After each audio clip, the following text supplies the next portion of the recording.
ஹalleluya. நாம் கண்களை மூடி ஜெபிக்கணும். ரெபேக்கா ஜெபிக்க முடியாது. ஸ்தோத்திரம் ஆண்டவரே, ஸ்தோத்திரம் ஸ்தோத்திரம் ஸ்தோத்திரம். எங்கள் அதிகாரியுமாய் நேசிக்கும் நல்ல வல்ல பிதாவே, ஆசீர்வதிக்கப்பட்ட நன்மையான ஜெப வேலைக்காக உமக்கு நன்றி ஐயா. இந்த ஓய்வு நாளை ஆசீர்வதித்து தந்திருக்கிறீரே, உமக்கு நன்றி. இந்த நாளில் கர்த்தாவே, அப்பா உம்முடைய சமூகத்தை நாங்கள் மீண்டும் ஒரு வீசி நிற்க கிருபை அளித்திருக்கிறீரே, உமக்கு நன்றி ஐயா. ஆண்டவரே கர்த்தாவே, இந்த நேரத்துக்காக உமக்கு நன்றி. அப்பா ஆண்டவரே கர்த்தாவே, ஆண்டவரே அப்பா நீர் ஆண்டவரை எங்களை ஒன்றாக கூட்டி சேர்த்திருக்கிற கிருபைக்காக உமக்கு நன்றி செலுத்துகிறோம். ஆண்டவரே கர்த்தாவே, இந்த ஒன்றோடைய வார்த்தை தர உங்கள் மகளை தருகிறோம். ஆண்டவரே கர்த்தாவே, நீர் பேசுங்க. ஆண்டவரே கர்த்தாவே, இந்த நாளிலும் ஆண்டவரே வார்த்தை ஆண்டவரை கேட்கிறவர்களாக மாத்திரம் இராமல் அதன்படி ஆண்டவரை ஜீவிக்கிறவர்களாக செயல்படுகிறவர்களாக ஆண்டவரை கர்த்தாவே நாங்கள் காணப்படுவதை வார்த்தைகள் ஆண்டவரை கர்த்தாவே மனிதனை ஆண்டவரை உருமாற்ற உதவி புரிந்தருளவா நாங்கள் ஜெபித்துக் கொள்கிறோம். இயேசுவே ஆண்டவர் இந்த நாளில் முடித்திருக்கிறத நாங்கள் முற்றிலுமாக தருகிறோம். ஆண்டவரை நீர் பேசியலுங்க. துதிகரானத்தை மீசம் ஜெபிக்கும் நல்ல பிதாவே. ஆமென். ஹல்லேலூயா. ஹalleluya. நம்ம கடந்த வாரம் எதை பார்த்தோம் என்றால் ஜர்னி ஆஃப் கிரைஸ்ட், இயேசு கிறிஸ்துவினுடைய பயணங்களை குறித்து நான் செஞ்சோம் பார்த்தோம். ஏன்னா இந்த நாட்கள் எல்லாம் எதாக இருக்கிறது, இயேசு கிறிஸ்துவிற்குள்ள கடைசி நாட்கள் அல்ல, இயேசு பாடுகளுக்குள்ளாக அந்த போகிற அந்த நாட்கள். அவரை கூட்டிட்டு போய் அவரை தீர்ப்பிடுகிறார்கள். அதற்கு பின்பாக அவருக்கு சிலுவையை கொடுத்து அவர் சுமந்து கொண்டு வர செல்கிறார்கள், அடிக்கிறார்கள். அவருடைய மேலங்கை எல்லாம் இது பண்ணி ரிமூவ் பண்ணி அதுக்கப்புறம் அவரை எதற்கு ஒப்பு கொடுக்கிறார்கள், சிலுவையில் அறைகிறார்கள். இதெல்லாம் குறித்து நம்ம பார்த்து அவருடைய பயணங்களை குறித்து நம்ம ஒரு வீடியோ பார்த்தோம். இப்போ இன்னொரு இந்த நாட்களிலும் நம்ம பார்க்க போகிறது என்ன காரியம் பார்த்தோம்னா வாஷிங் த ஃபீட்ஸ், கால்களை கழுவுதல். அதுக்கு முன்பாக அவர் என்ன செய்யறாரு, சீஷர்களை எல்லாம் வரவழைத்து கால்களை கழுவினார் என்று சொல்லி நம்ம பார்க்கிறோம். நம்ம ஏன்னா இந்த வாரம் இல்லாமல் அடுத்த வாரம் தான் வந்துட்டு நம்ம என்ன சொல்லுவாங்க, ஹோலி வீக்னு சொல்லுவாங்க இல்லையா, புனித வாரங்கள் அப்படின்னு சொல்லுவாங்க. அப்போ அந்த வாரங்களில் வந்துட்டு ரோமன் கேத்தலிக் சர்ச்சில் எல்லாம் பார்த்தோன்னா அந்த புதன்கிழமை என்ன செய்வாங்க, இந்த மாதிரி ஒரு மாஸ் வச்சுட்டு அதில் வந்துட்டு ஃபாதர் என்ன செய்வார், இந்த ஆல்டர் பாய்ஸ் எல்லாம் இருப்பாங்க இல்லையா, அவங்களெல்லாம் கூப்பிட்டு உட்கார வச்சு என்ன செய்வார், கால்களை கழுவி கால்களை கழுவுகிற அந்த சடங்கு நடக்கும். இப்போ வந்துட்டு அப்போ அந்த காலத்தில் நமக்கு என்ன, இது ஒரு காரியம், இது வந்து இப்படி செய்யணும் போல இருக்கு, அந்த அளவுக்கு எங்களுக்கு வேதத்தினுடைய அந்த ஞானம் இல்லாததுனால ஒரு சடங்காச்சாரமாக அது அன்னைக்கு நடக்கும். அப்புறம் வியாழக்கிழமை மற்ற காரியங்கள் அப்படியாக குட் ஃப்ரைடே அப்படியாக சொல்லுது. அப்போ அதை குறித்து அப்போ ஒரு ஞானம் நமக்கு இல்லாமல் இருந்தது அப்படின்னு சொல்லுவாங்க. இந்த நாட்கள் வந்துட்டு இயேசு கிறிஸ்துவின் மரணத்துக்காக என்ன செய்கிறது சொன்னது போல ஆயத்தம் பண்ணுகிற ஒரு நாளாக இருக்கிறது. சொல்ல போனா நம்முடைய மனங்களை எல்லாம் பக்குவப்படுத்தி கொண்டு கிறிஸ்து சொன்ன விதமாக அவர் என்ன சொல்கிறாரு, அப்பதான் போறதுக்கு முன்னாலே என்ன செய்கிறாரு, ராபோஜனம் கொடுக்கிறாரு இல்லையா, என்னை நினைவு கூறும்படி என்ன செய்யுங்கள், இதை செய்யுங்கள் என்று சொல்லி அவர் சொல்லிட்டு போனார். அப்போ நம்முடைய மனம் பக்குவப்படணும் அப்படின்னா என்ன செய்யணும், இயேசு கிறிஸ்து ஸ்ரீஷருடைய கால்களை கழுவினது போல கழுவினார் அப்படின்னு சொல்லி பார்த்தோம். இந்த கழுவினார் இல்லையா. அப்போ இது வந்துட்டு வெறும் பார்த்தீங்கன்னா ஆர்சி சபையில மட்டும்தான் இந்த கால்களை கழுவுகிற சடங்குகள் காணப்படும். மற்ற இந்த அதெல்லாம் இந்த சடங்குகள் காணப்படாது. அப்போ இந்த புரிதலுக்கு நம்ம வரத்துக்கு முன்னாடி நம்ம முதல்ல நம்முடைய அழைப்பை புரிந்து கொள்ளணும். ஏன் நம்மை அழைத்தார்? இப்போ எவ்வளவு பேர் இருக்காங்க கிறிஸ்துவர்கள், ஆனா என்ன செய்தார், தெரிந்து கொள்ளப்பட்டவர்களோ அநேகர், அழைக்கப்பட்டவர்கள் அநேகர், தெரிந்து கொள்ளப்பட்டவர்கள் சிலர் அப்படின்னு சொல்லி தான் பார்க்கிறோம். அப்ப ஏன் நம்மை தெரிந்து கொண்டார், எதுக்காக அழைத்தார், என்ன காரணம், ஏன் நம்மோட கூட ஒரு உடன்படிக்கை செய்து கொண்டார் அப்படின்னு சொல்லி பார்த்தோம்னா இயேசு கிறிஸ்து சொல்வாரு, நீங்கள் என்னை தெரிந்து கொள்ளவில்லை, நான் உங்களை தெரிந்து கொண்டேன் அப்படின்னு சொல்லி சொல்கிறாரு. அப்போ இயேசு கிறிஸ்து தம் சீஷர்களுக்கு சொன்ன வசனம் அது நமக்கும் பொருந்தும். அவர்களுக்கு மட்டும்தான் இல்ல, அவரை இயேசு கிறிஸ்துவை இரட்சகராக ஏற்றுக்கொண்ட அனைவருக்குமே இந்த வார்த்தைகள் எல்லாம் என்ன செய்கிறதாக இருக்கிறது, பொருந்துகிறதாக இருக்கிறது என்று சொல்லி பார்க்கிறோம். யோவான் 15:16 அதுல பார்த்தோம்னா, நீங்கள் என்னை தெரிந்து கொள்ளவில்லை, நான் உங்களை தெரிந்து கொண்டேன். நீங்கள் என் நாமத்தினாலே பிதாவை கேட்டுக்கொள்வது எதுவோ அதை அவர் உங்களுக்கு கொடுக்கத்தக்கதாக நீங்கள் போய் கனி கொடுக்கும்படிக்கும் உங்கள் கனி நிலைத்திருக்கும்படிக்கும் நான் உங்களை ஏற்படுத்தினேன். கடைசியில என்ன சொல்றாரு, நீங்க என்ன செய்யுங்க, போய் என்ன கொடுக்க சொல்றாரு, கனி கொடுக்க சொல்றாரு, ஃப்ரூட்ஸ் கொடுக்க சொல்றாரு இல்லையா. ஃப்ரூட்னா நம்ம சாப்பிடுற ஃப்ரூட் இல்ல, ஆவியின் கனிகளை கொடுங்க. கொடுக்கறது மாத்திரம் இல்லாம அந்த ஆவியின் கனிகளை எல்லாம் என்ன செய்யுங்க, நிலைத்திருக்கணும் அப்படின்னு சொல்லி அவர் என்ன சொல்கிறார், அந்த வார்த்தையை வந்து அவரு குறிப்பிட்டு சொல்லுகிற You காரியத்தை did நம்ம not choose பார்க்கிறோம். me, I chose you. I sent you to produce fruit, the kind of fruit that will last. Then my Father will give you whatever you ask for in my name. அப்போ அந்த நிலைத்திருக்க வேண்டும். நம்முடைய கனிகள் என்ன செய்ய வேண்டும், சும்மா அப்படி கனியை கொடுத்துட்டு போய்கிட்டே இல்லாம நம்ம கிட்ட அந்த கனிகள் நம்மளுடைய பரலோக ராஜ்யத்துக்கு செல்கிற வரைக்கும் நமக்கு என்ன செய்ய வேண்டும், அந்த கனிகளை கொடுக்க வேண்டும். அதற்காகத்தான் நான் என்ன செய்திருக்கிறார், அவர் நம்மை அழைத்திருக்கிறார் என்று சொல்லி நாம பார்க்கிறோம் இல்லையா. அதுக்காகத்தான் நம்மை தெரிந்து கொண்டிருக்கிறார். அப்போ இப்போ வந்துட்டு அப்ப நம்முடைய வேலை என்ன அப்படின்னு சொல்லி சொன்னோம்னா, நம்முடைய வேலை என்ன, கனி கொடுப்பது தான் நம்முடைய வேலை. கொஞ்சம் கவனிங்க, இந்த மெசேஜ் ரொம்பவும் ஒரு பிரயோஜனமான ஒரு மெசேஜா இருக்கும் அப்படின்னு சொல்லி. அப்ப சரி, கனினா எந்த கனிகள், ஆவியின் கனிகள் எத்தனை, 9 என்று சொல்லி பார்க்கிறோம். என்னென்ன, அன்பு, சந்தோஷம், சமாதானம், நீடிய பொறுமை, தயவு, நற்குணம், விசுவாசம், சாந்தம், இச்சை அடக்கம் என்று சொல்லி நாம பார்க்கிறோம் இல்லையா. 1, 2, 3, 4, 5, 6, 9 இச்சை அடக்கம் 9 பார்க்கிறோம். அப்போ இந்த கனிகளை கொடுப்பதுக்கு தான் அவர் சரி சீஷர்களையும் சரி நம்மையும் ஏற்படுத்தினார் அப்படின்னு சொல்லி பார்க்கிறோம். ஒருவேளை நம்மளால கனி கொடுக்க முடியல, என்ன நடக்கும், வாட் வில் ஹேப்பன், நம்மளால கனி கொடுக்க முடியலன்னா ஒரு வார்த்தை சொல்றாரு, நல்ல கனி கொடாத மரம் எல்லாம் வெட்டுண்டு அக்கினியில் போடப்படும், கோடாரியானது வேறருகே வைக்கப்பட்டிருக்கிறது. மத்தேயு 3:10 நம்ம பாக்குறோம் இல்லையா, படிக்க வேண்டாம். ஏன்னா அவர் சொல்றாரு இல்லையா, அவர் சொல்றாரு, யோவான் ஸ்நானகன் சொல்றாரு இல்லையா, கோடாரியானது வேறருகே வைக்கப்பட்டிருக்கிறது, நல்ல கனி கொடாத மரம் எல்லாம் வெட்டுண்டு அக்கினியில் போடப்படும் அப்படின்னு சொல்லி பாக்குறோம். இப்போ நம்ம பார்த்து நாமளே கேள்வி கேட்கிறோம், நம்ம கனி கொடுக்கிறோமா இல்லையா. அது எப்பவுமே கொடுக்கிறோமா, நம்ம மனசுக்கு தெரியும் நம்ம என்ன செய்யறோம், கனி கொடுக்கவில்லை அப்படின்னு சொல்லி தெரியும். அப்ப கனி கொடுக்கலன்னா நம்மளை வெட்டி இருக்கணும் இல்லையா, நம்மளை வெட்டி இருக்கணும். ஏன் இன்னும் வெட்டாம இருக்கிறார், ஏன் பொறுமையா இருக்கிறார். இயேசு கிறிஸ்து ஒரு ஓமையை சொல்வார் இல்லையா. ஒரு எஜமான் வந்துட்டு ஒரு எஜமான் வந்துட்டு தோட்டக்கார ஒரு எஜமானிடம் ஒரு தோட்டகம் இருந்துதான். அவர் வந்துட்டு என்ன செய்வாரு, 3 வருஷம் அந்த கனி கொடுக்க, அது தோட்டத்துல கனி கிடைக்குமா அப்படின்னு சொல்லி என்ன செய்வாரு, அவர் போய் பார்க்கும்போது என்ன செய்யுது, கனியே இல்ல. 3 வருஷமா என்ன செய்யறாரு பாக்குறாங்க, அதுக்கு உரம் போடுறாங்க, கொடுக்குறாங்க, எல்லாமே கொடுக்குறாங்க, ஆனாலும் அது என்ன செய்யலையா, கனி கொடுக்கவில்லை அப்படின்னு சொல்லி. அதனால எதுக்கு இந்த மரம் வேஸ்டா இருக்கு, இதை வெட்டி போட்டுடு அப்படின்னு வேலைக்காரருக்கு சொல்றாரு. அப்ப வேலைக்காரர் என்ன சொல்றாரு, எஜமானே இன்னும் 1 வருஷம் கூட கொடுங்க, நான் இதை வந்து நல்லா கொத்தி இது பண்ணி நான் உரம் எல்லாம் போட்டு இந்த 1 வருஷம் நான் பாக்குறேன், கனி கொடுத்தா கொடுக்கட்டும், இல்லைன்னா நான் வெட்டி போட்டுறேன் அப்படின்னு சொல்லி அவர் என்ன கேட்கிறார், மீண்டும் 1 வருடங்களை அவர் கேட்கிறவராக இருக்கிறார் என்று சொல்லி நாம் பாக்குறேன். பாட்டு அப்புறமா எடுக்கலாம். என்ன, இன்னும் 1 வருஷ காலம் என்ன செய்யறாரு, அவகாசம் தாங்க அப்படின்னு சொல்லி அவர் கேட்கிறார் என்று சொல்லி பாக்குறோம். அப்போ இப்ப இதை நம்ம எப்படி புரிந்து கொள்ளலாம் அப்படின்னு சொல்லி சொல்லணும்னா, இப்போ இந்த இந்த இந்த ஃபாஸ்டிங் டேஸ் நம்ம வருஷம் நம்ம கொண்டாடிட்டு வரோம். 1 வருஷத்துக்கு ஒரு தடவை தான் கொண்டாடுகிறோம் இல்லையா. இந்த புனித வெள்ளி, இந்த கால் கழுவுற சடங்கு, இதெல்லாம் வந்துட்டு வருடத்துக்கு ஒரு முறை தான் வருகிறது என்று சொல்லி பார்க்கிறோம். அப்போ அப்பதான் என்ன நடக்குது, ராபோஜனம் நடக்கிறது இல்லையா. அப்பதான் அவர் அப்பத்தை பிடித்து என்னை நினைவு கூறும்படி இதை செய்யுங்கள் அப்படின்னு சொல்லி அவர் சொல்கிறார். அப்புறம் அது கொடுத்து திராட்சை ரசத்தை எடுத்து இதை நீங்கள் பானம் பண்ணுங்கள் என்று அவர் சொல்கிறத நாம பார்க்கணும். அப்ப அது வருஷத்துக்கு எப்படி வருகிறது, ஒரு தடவை தான் வருது இல்லையா. அந்த நேரம் தான் அவர் செய்தார் இல்லையா. அப்போ அந்த 1 வருஷத்தை தான் அவர் என்ன சொல்கிறார், இந்த 1 வருஷத்தை தான் என்ன செய்யறாரு, இந்த 1 வருஷம் இந்த இதுல இருந்து திரும்பி அடுத்த வருஷத்துக்குள்ள இவங்க நல்லா கனி கொடுக்குறாங்களா அப்படின்னு சொல்லி அவர் ஒவ்வொரு வருடங்களையும் அவர் நம்மையே எதிர்பார்க்கிறவராக இருக்கிறார் என்று சொல்லி நம்ம பார்க்கலாம். ஆனா நம்ம மக்கள் எல்லாம் அப்படியே இருக்கிறாங்க, இன்னமும் அப்படியேதான் ஊறி போய் அதுலயுமே ஒரு இது இல்லாம கனினாலே போய் கேட்டு நம்ம மற்றவங்க அரசியல் எல்லாம் போய் கேட்ட கனிகள் என்று இப்போது ஓரளவுக்கு பைபிள் ஸ்டடிஸ் தான் அப்பெல்லாம் கேட்க சொன்னாங்கன்னா நமக்கு என்ன செய்ய முடியாது, ஒண்ணுமே தெரியாது. அப்போ நம்ம பழைய ஆட்களுக்கெல்லாம் இதெல்லாம் தெரியாமலே எல்லாரும் என்ன செய்தார்கள், மரித்து போயிருக்கிறாங்க. ஆனா நிறைய பேர் என்ன செய்திருப்பார்கள், கனிகளை கொடுத்தவர்களாக இருப்பார்கள் என்று சொல்லி நாம பாக்குறோம்.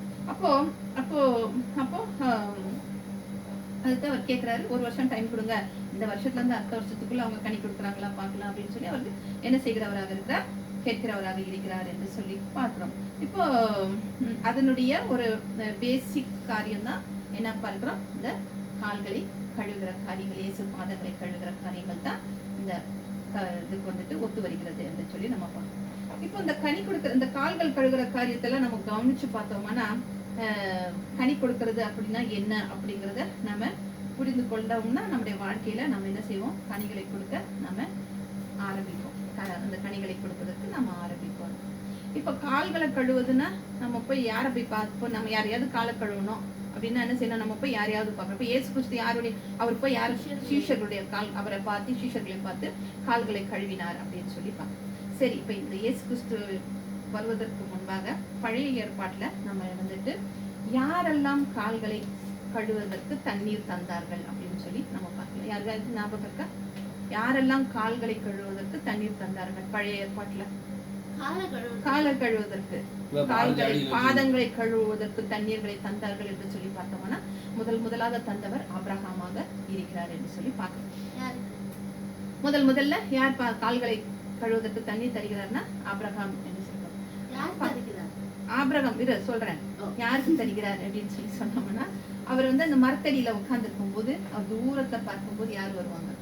3 தேவ தூதர்கள், தேவனுடைய பிள்ளைகள் வருகிறதை அவர் என்ன செய்கிறாரு, பார்ப்பாரு. பார்த்த உடனே என்ன செய்வாரு, ஓடி போய் வரவேற்று அவங்கள வந்து நீங்க மரத்தடியில உட்காருங்க, நான் போய் உங்கள் கால்களை கழுவுவதற்கு நான் என்ன தரேன், தண்ணி தரேன் அப்படின்னு சொல்லிட்டு அப்புறம் என்ன செய்யறாரு, நீங்க இருங்க பசியா சாப்பிட்டுட்டு போகலாம்னு சொல்லிட்டு மனைவியை கூப்பிட்டு என்ன செய்யறாரு, சமைக்க சொல்றாரு, மாவு எடுத்து சாப்பிடுவோம். அப்போ சொல்றாரு, இவர் போய் எல்லாம் கன்றாக பிடித்து வந்து என்ன செய்யறாரு, சமைக்கிறார் இல்லையா. ஓடி வந்து அவங்களுடைய கால்களை கழுவுவதற்கு அவர் என்ன செய்கிறார், தண்ணீர் தருகிறவராக இருக்கிறார் என்று சொல்லி நம்ம பார்க்கலாம். முதல்ல அவங்க எந்த மனநிலைமையில இதை செய்தார்கள் அப்படின்னு சொல்லிட்டு பழைய ஏற்பாட்டுல யாரெல்லாம் கால்களை கழுவுவதற்கு தண்ணீர் கொடுத்தார்கள் என்பதை பார்த்துட்டு அப்புறமா சீஷர் இயேசு கிறிஸ்து கிட்ட போயிட்டு சீஷர்களிடம் போயிட்டு அப்புறம் நம்ம கிட்ட வரலாம். ஓகே, பழைய ஏற்பாட்டுல யார் கொடுத்தாங்க, அதுக்கு நிழலாக இயேசு நான் நிறைய சொல்லியிருக்கேன் இல்லையா, பழைய ஏற்பாட்டுல தான் நிறைய நிழல்கள் இருக்கு, புதிய ஏற்பாட்டுக்குரிய நிழல்கள் பழைய ஏற்பாட்டுல இருக்கு. அவர்கள் யாரெல்லாம் கொடுத்தாங்க, அதுக்கப்புறம் இயேசு கிறிஸ்து யாருடைய கால்களை கழுவினார், சீஷர்களை கழுவினார். அப்புறமா நம்ம கிட்ட வரலாம். அப்போ ஆபிரகாம் வந்துட்டு தான் சொன்னது போல அவர் வந்து எதிர்பார்த்துக்கிட்டு இருக்கிறாரு, அவர் யார் வருவாங்கன்னு, தேவனுடைய பிள்ளைகள் வருவார்கள், குமாரர்கள் தேவ செய்தி ஏதாவது கொண்டுட்டு வருவார்கள் சொல்லி அவர் அவளோடு எதிர்பார்த்து கொண்டு இருக்கிற காரியங்களை நாம பார்க்கிறோம். ஆதியாகமம் 18:4.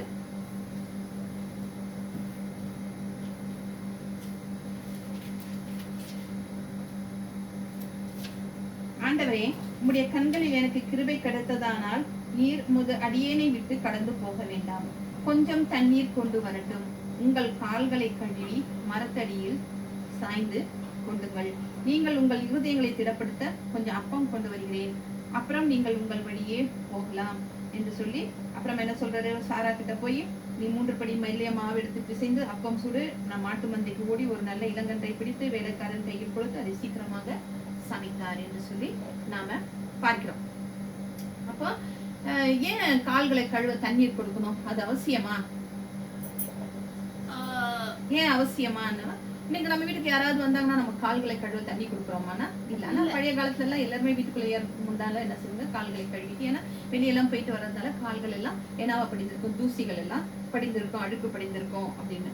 ஆனா அந்த நாட்கள்ல வீட்டுக்கு யாராச்சும் வந்தாங்கன்னா கால்களை கழுவுவதற்கு யார் தண்ணி தருவாங்க அப்படின்னு சொல்லி பார்த்தோம்னா, தாழ்மையுள்ள பிள்ளைங்க, மக்கள், வேலைக்காரர்கள், இல்லைன்னா தாய், இவங்க தான் என்ன செய்வாங்களா, கால்களை கழுவுவதற்கு தண்ணீரை தருவாங்க. ஒரு மகன் வந்துட்டு இதுக்கு போயிட்டு வர, வேலைக்கு போருக்கெல்லாம் போயிட்டு வரான்னு சொல்லி சொன்னா அந்த தாய் என்ன பண்ணுவாங்களா, அந்த மகனுடைய காலை ஒரு தட்டுல வச்சு கால்களை கழுவுவாங்க. ஏன்னா கால்கள் வந்துட்டு அந்த காலத்துல இப்ப இருக்கிற மாதிரி இந்த ஷூஸோ செருப்போ அப்பெல்லாம் வெறும் தோளால கால்களுக்கு செருப்புகளை காலணிகளை அணிந்து அவர்கள் ரொம்ப தூரம் நடக்கிறவர்களாக இருப்பாங்களா. இப்பெல்லாம் நமக்கு எல்லாமே வசதிகள், வண்டிகள், அதெல்லாம் இருக்கு. ஆனா அப்ப வந்துட்டு அவங்க என்ன செய்வாங்களா, வெகு தூரம் நடக்கிறதுனால அவங்க கால்களெல்லாம் வந்துட்டு என்னவா இருக்குமா, ரொம்ப வெயில், சிலர்லாம் செருப்பு இல்லாமலும் நடப்பார்களாம். அதனால அவங்க கால்கள் வந்துட்டு குளிர்ச்சி அடைவதற்காக என்ன செய்வாங்களா, சூடு தண்ணீருக்காக அவங்க தண்ணீர் கொடுப்பார்கள் என்று சொல்லி நம்ம பார்க்கிறோம்.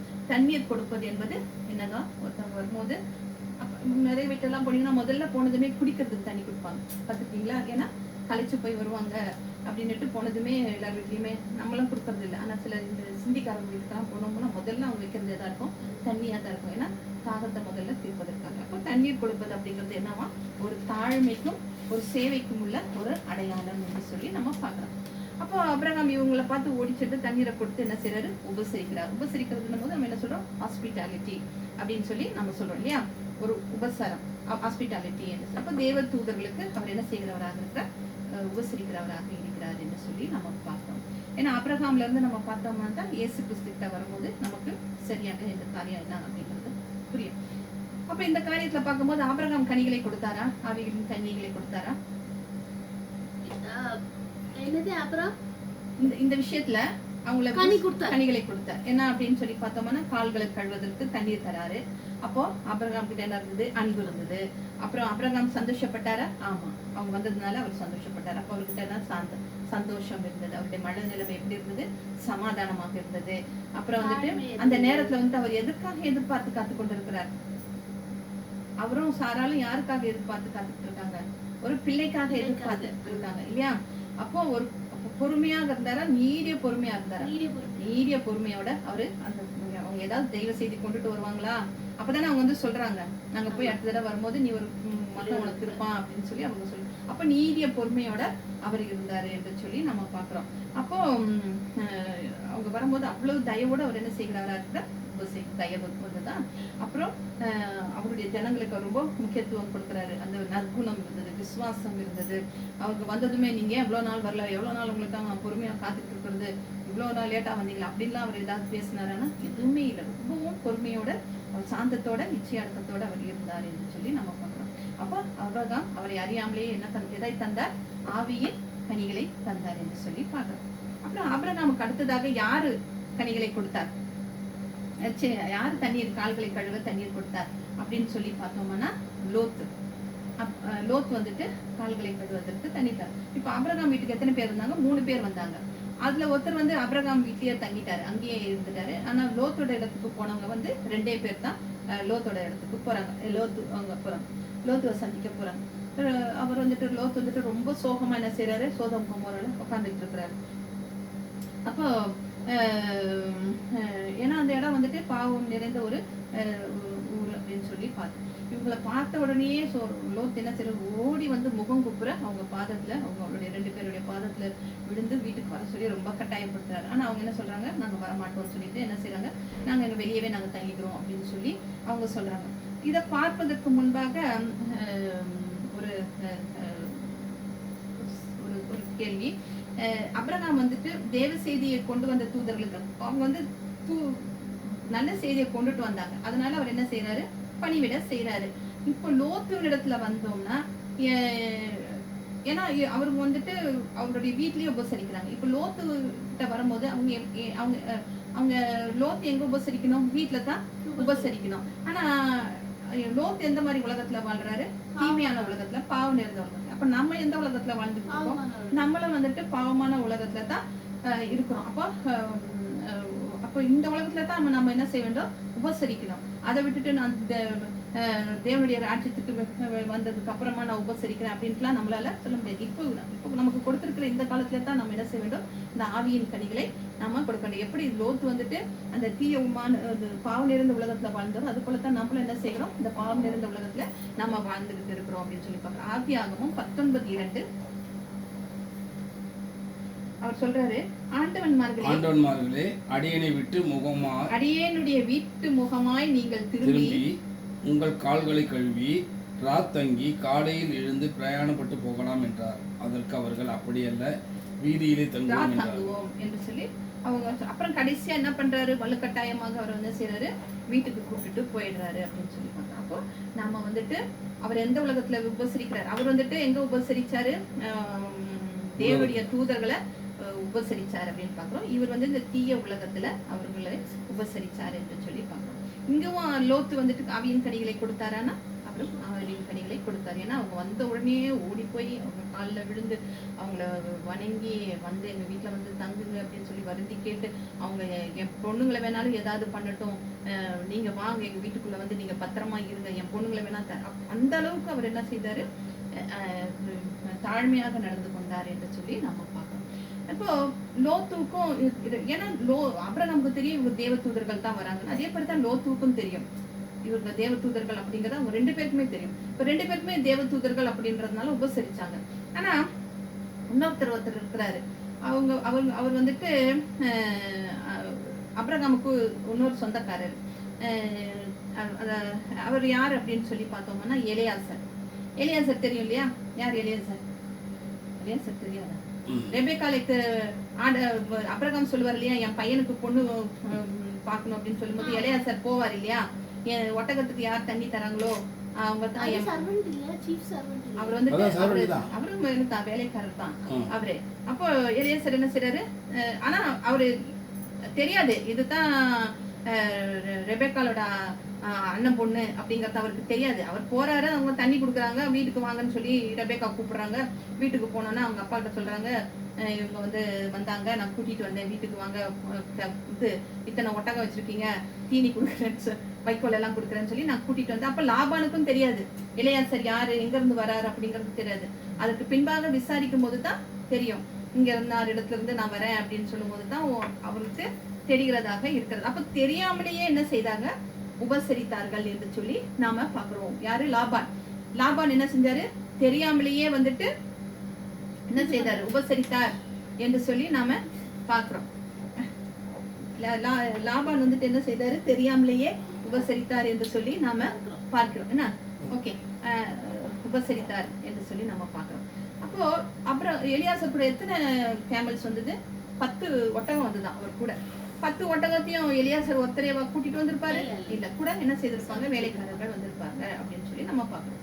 அப்போ வந்துட்டு அவர் வந்துட்டு லாபான் வந்துட்டு அவர் சொல்றாரு, எங்க வீட்டுல வந்து தங்குங்க, இத்தனை பேருக்கு நான் இது கொடுக்குறேன், தண்ணியும் கொடுக்குறேன், அப்புறம் ஒட்டகங்களுக்கெல்லாம் வைக்கோல் தீவனமும் கொடுக்குறேன் அப்படின்னு சொல்லிட்டு லாபான மாத்திரம் இல்ல வேலைக்காரருக்கும் அவர் என்ன செய்யறாரு, தண்ணி கொடுத்தாரு என்று சொல்லி நாம பாக்குறோம். நீங்க போங்க, நீங்க வேலைக்காரங்க தானே, போங்க அங்க போய் தண்ணி இருக்குது எடுத்து காலை கழுவிக்கோங்க அப்படின்ட்டுலாம் அவர் என்ன செய்யல. ஆதியாகமம் 24:32.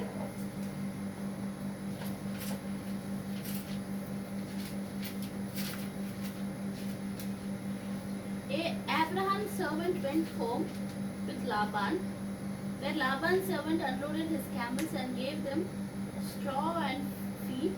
Then they brought water into the house so Abraham's servant and his men could wash their feet.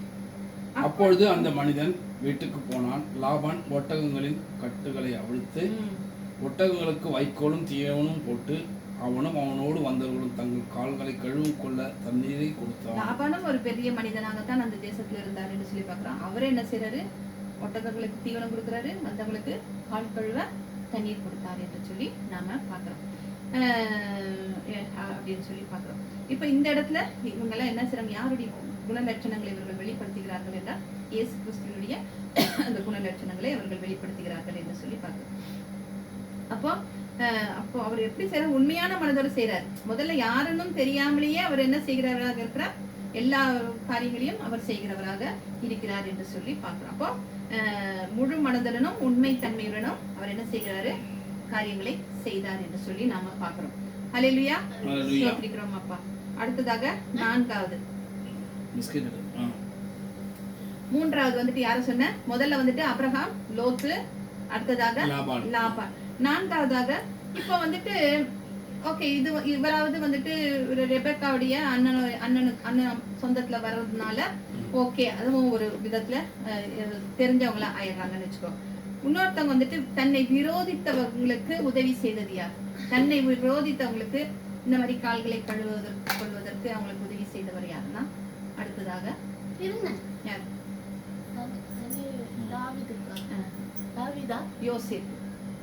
யோசேப் வந்துட்டு தெரியும் இல்லையா கதை, பார்வோனுடைய அரண்மனையில அவரு இருக்கிறாரு, அவர் சகோதரர்கள் அவரை தீங்கு செஞ்சு வித்தர்றாங்க, கொள்றாங்க. அப்புறம் அங்க போய் பார்வோனுக்குரிய அடுத்த ஸ்தானத்துல அவர் இருக்கிறாரு அப்படின்னு சொல்லி பார்க்கும்போது பஞ்சம் வருகிறது, இங்க உணவு கிடைக்கும்னு சொல்லிட்டு சகோதரர்கள் எல்லாம் வராங்க. ஆனா இவர் கண்டுபிடிச்சிக்கிறாரு, ஆனா அவங்களால கண்டுபிடிக்க முடியல. அப்ப என்ன செய்யறாரு, வேணும்னே ஒரு சகோதரனை பிடிச்சு வச்சுக்கிட்டு என்ன செய்யறாரு, பெஞ்சமினை பிடிச்சு வச்சுக்கிட்டு நீ போய் இன்னொரு சகோதரன் இருக்காருன்னு சொல்லி நீ போய் அவரை கூட்டிட்டு வான்னு சொல்லி, யாரை கூட்டிட்டு வர சொல்லி சொல்றாரு, அவருடைய சகோதரன் சகோதரனை கூட்டிட்டு வர சொல்லி சொல்லுகிறார் அப்படின்னு சொல்லி நம்ம பார்க்கணும் இல்லையா. ஒருத்தரை பிடிச்சு வச்சுக்கிட்டு நீ போய் என்னோட இன்னொரு தம்பியை கூட்டிட்டு வர சொல்லி ஒருத்தரை கூட்டி வச்சுக்கிட்டு இன்னொரு தம்பியை போய் கூட்டிட்டு வா, பென்யமீனை போய் கூட்டிட்டு வா அப்படின்னு சொல்லி சொல்கிறத நம்ம பார்க்கணும். அப்புறம் பார்த்துட்டு அப்புறம் எல்லாரும் வந்துட்டோன்னே அப்புறம் அவர் என்ன செய்கிறாரு, தன்னுடைய வேலைக்காரர்களுக்கு அவர் கட்டளை இருக்கிறார். தனக்கு கீழே இருக்கிற ஒரு பொறுப்பாளரை கூப்பிட்டு அவங்களெல்லாம் எங்க கூட்டிட்டு போ, என்னுடைய அரண்மனைக்கு கூட்டிட்டு போ அப்படின்னு சொல்லிட்டு என்ன செய்யறாரு, சில இன்ஸ்ட்ரக்ஷன்ஸ் கொடுக்கிறாரு. ஆதியாகமம் 43:24. ஆதியாகமம் 43:24. மேலும் அந்த மனிதன் அவர்களை யோசேப்பின் வீட்டுக்குள்ளே கூட்டிக் கொண்டு போய் அவர்கள் தங்கள் கால்களை கழுவும்படி தண்ணீர் கொடுத்து அவர்களுடைய கழுதைகளுக்கு தீவனம் போட்டார். அந்த வேலைக்காரர்கள் என்று சொல்லி நாம பாக்குறோம். அப்போ தனக்கு தீமை செஞ்சவங்களுக்கு கூட அவர் என்ன செய்தாராம், உபசரித்தார் என்று சொல்லி நாம பாக்குறோம். இங்கேயும் யோசேப் எதை செய்தார், ஆவியின் கனிகளை கொடுத்தார் என்று சொல்லி பார்க்கிறோம். ஓகே, அப்புறம் அதே போல இன்னொருத்தர் இருக்கிறார். அவர் யாரு, யோசேப்க்கு அப்புறம்லாம் வருவார் ஒருத்தர், மோசே. இப்போ இப்போ நம்ம வந்துட்டு ஒரு சபையில வந்துட்டு 20-25 வருஷமா இருக்கிறவங்க எல்லாம் இருப்பாங்க, ஊழியம் செய்கிறவங்க எல்லாம் இருப்பாங்க. ஏன்னா இப்போ அவங்க கிட்ட போய் நம்ம ஏதாவது ஒரு காரியத்தை சொன்னோம்னா, என்ன இப்ப புதுசா வந்தவங்க போய் எதையாவது ஒரு காரியங்களை சொல்றோம்னு வச்சுக்கோங்க, நீங்க இப்படி பண்றீங்களே அது இந்த மாதிரி பண்ணுங்களேன் அப்படின்னு சொல்லி சொன்னோம்னு வச்சுக்கோங்க, நீ யாரு, நீ எனக்கு புத்தி சொல்றதா, நான் இத்தனை வருஷமா இருக்கேன்னு சொல்லி தெரியுமா, நீ வந்துட்டு இப்போ வந்துட்டு நீ எனக்கு புத்தி சொல்றதா அப்படின்ட்டுலாம் சொல்லுவாங்க இல்லையா. இப்போ பேதுரு இயேசு கிறிஸ்துவோட கடைசி வரைக்கும் தொடர்ந்து இருந்தாரு. ஆனா ஸ்தோவான் வந்துட்டு கொஞ்ச நாள் தான் இருந்தாலும் இயேசுக்கு ஒரு காரியத்தை செஞ்சுட்டு என்ன செஞ்சாரு, அவரு மரித்து போனாரு அப்படின்னு சொல்லி பாக்குறோம்.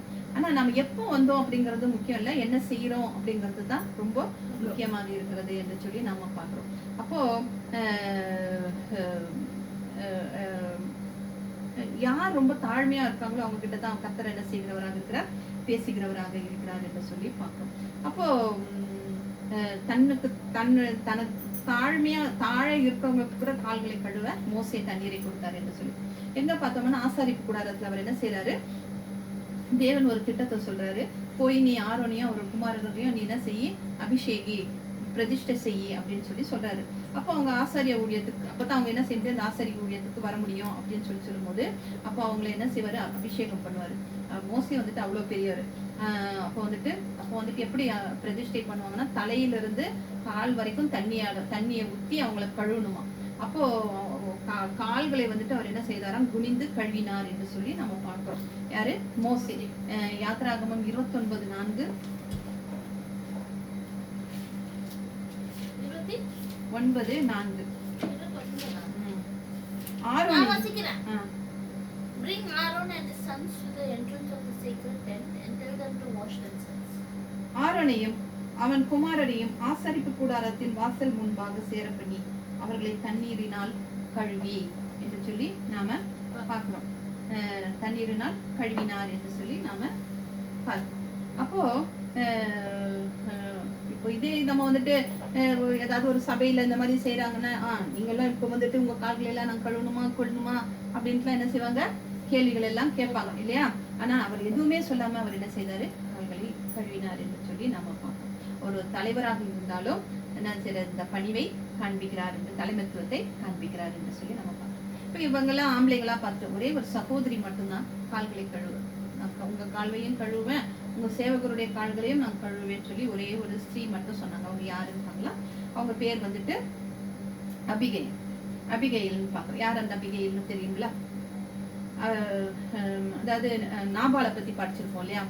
நாபால்னு ஒருத்தர் பழைய ஏற்பாட்டுல சவுல் வந்துட்டு என்ன செய்வாரு, தாவீதை வந்துட்டு தட்டிக்கிட்டே இருப்பாரு அவரை கொள்வதற்காக. அப்ப தாவீது என்ன செய்வாரு, காடு மலை அங்க இங்க வனாந்திரம் எல்லாம் என்ன செய்வாரு, உயிருக்கு பயந்து சுத்திக்கிட்டு இருப்பாரு.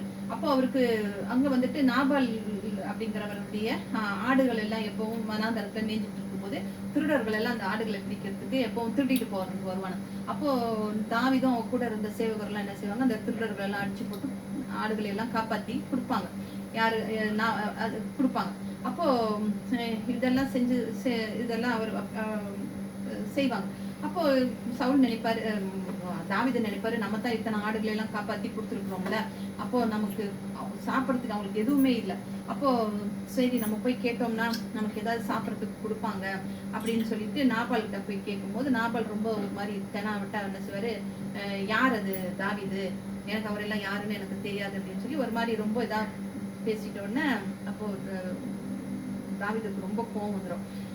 என்ன செய்வாரு, உனக்கு இவ்வளோ நாங்கள் உதவி செஞ்சு உன்னுடைய ஆடுகள் எல்லாத்தையுமே நான் காப்பாற்றி ஒன்றுமே வந்து திடங்கையில் ஆகப்படாமல் உனக்கு நான் இவ்வளோத்தையும் கொடுத்தா நீ இப்படி ஒரு சாப்பாடு கேட்டதுக்கு நீ இப்படி பண்ணுறியா அப்படின்னு சொல்லிட்டு அவங்க அந்த கோவத்தோடு அவர் இருக்கும்போது இது அவங்களோட மனைவி கேள்விப்பட்டுட்டு, அவங்க பேர் தான் அபிகாய், அவங்க கேள்விப்பட்டுட்டு என்ன பண்ணுறாங்க, ஒரு அப்பங்களை எவ்வளோ 800 எவ்வளோ அப்பங்களை சுட்டு எடுத்துட்டு அத்திப்பழம், அத்தி வடை, திராட்சைப்பழம், ஆடு எல்லாத்தையுமே எடுத்துக்கிட்டு என்ன பண்ணுறாங்க, தாவீதை பார்க்கறதுக்கு போகிறாங்க. போய் தாவீதுகிட்ட போய் எல்லாத்தையும் கொடுத்துட்டு இந்த மாதிரி மன்னிச்சுட்டு பண்ணிக்கிடுங்க, மன்னிச்சிருங்க அப்படின்னு சொல்லி என்ன சொல்லிட்டு பண்ணிட்டு திரும்பி வந்துட்டு நாபால் கிட்ட சொல்றாங்க, இன்னைக்கு நீ உயிரோட இருக்க, தாவீது வந்தாரு, இன்னைக்கு நீ உயிரோட இருக்க அப்படின்னு சொல்லி சொன்னா நான் அவரை போய் பார்த்து நான் மன்னிப்பு கேட்டுட்டு வந்ததுனால தான் நீ இன்னைக்கு உயிரோட இருக்க அப்படின்னு சொல்லி சொல்லும்போது அந்த நிமிடமே அவருக்கு வந்துட்டு என்ன வந்து பக்கவாதம் வந்துடுது. யாருக்கு, நாபாலுக்கு பக்கவாதம் வந்து அவர் இந்த படுக்கையாகி 10 நாள்லயே அவர் என்ன செய்கிறார், மரித்து போகிறவராக இருக்கிறார் என்று சொல்லி பார்க்கிறோம். தாவீது இதை கேள்விப்பட்டு பார்க்கறதுக்கு வர்றார் அபிகையில பார்க்க வந்து தான் அபிகையில திரும்பி கல்யாணம் பண்ணிக்கிறார். உரியாவின் மனைவி அபிகையில, அப்புறம் முதல்ல ஒரு மனைவி கல்யாணம் பண்ணிக்கிறாரு இல்லையா, அபிகையில கல்யாணம் பண்ணிக்கிட்டாரு. அப்ப இவர் ராஜா இல்லையா, தாவீது ராஜா. அப்ப இவங்க என்ன வேணும், ராஜானா இவங்க ராணியா இருக்கணும். அப்ப ஆனா அவங்க என்ன சொல்றாங்க, நான் ராணியா இருக்கிறத விட நான் உங்க கால்களையும் உங்க சேவகருடைய கால்களையும் 1 சாமுவேல் 25:41.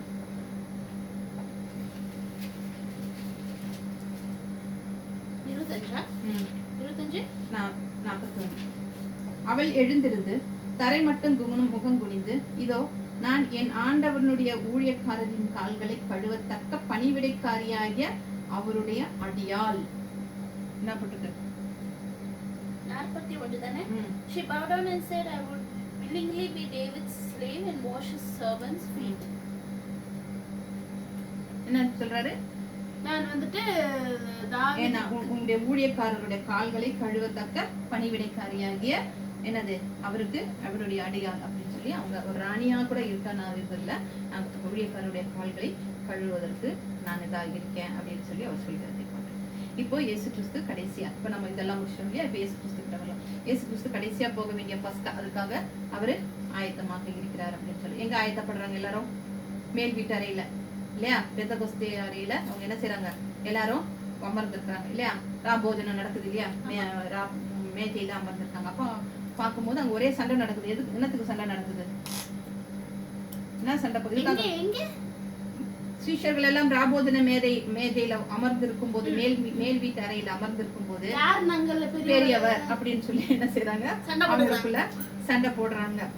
லூக்கா 22:24, 22